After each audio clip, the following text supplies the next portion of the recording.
1940-60 ഒരു കുടുംബത്തിന് ജീവിക്കാനായിട്ട് വെറും 10 രൂപ മതിയായിരുന്നു. ഓൺലി 10. ഇത് 1960-80 വന്നപ്പോൾ 100 രൂപയായിട്ട് മാറി. ഇത് 1980-2000 വന്നപ്പോൾ ഒരു കുടുംബത്തിന് ജീവിക്കാൻ 1000 രൂപ. 2000-2020 വന്നപ്പോൾ ഫാമിലിക്ക് ജീവിക്കാൻ 10,000 രൂപ. ഇവിടം വരെ ശരിയാണോ? അല്ലെ? എങ്കിൽ 2020-2040 കൂടി ഒരു കുടുംബത്തിന് ജീവിക്കാൻ 1 ലക്ഷം രൂപ വേണമെന്നാ പറയണേ.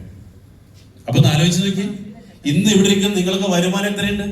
അല്ലെ? 2020, ഇപ്പോ 2026, കഴിഞ്ഞ 2 മാസങ്ങൾ മനോരമ ന്യൂസ് ഉണ്ടായിരുന്നു.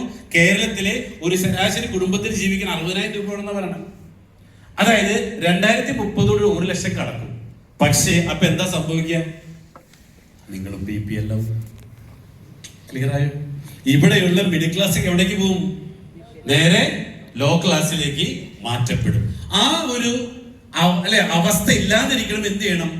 ഇന്ന് ചെയ്യുന്നത് എന്തോ അതിൽ നിന്നും വ്യത്യസ്തമായിട്ട് എന്തെങ്കിലും ചെയ്തിട്ടില്ലെങ്കിൽ you will be a low class. വേണോ? ഇനി ലോ ക്ലാസിന്റെ പ്രശ്നം എന്തറിയോ? പ്രത്യേകിച്ച് കുഴപ്പമൊന്നുമില്ല. കാരണം എന്താ? അതായത് നമ്മുടെ പ്രധാനമന്ത്രി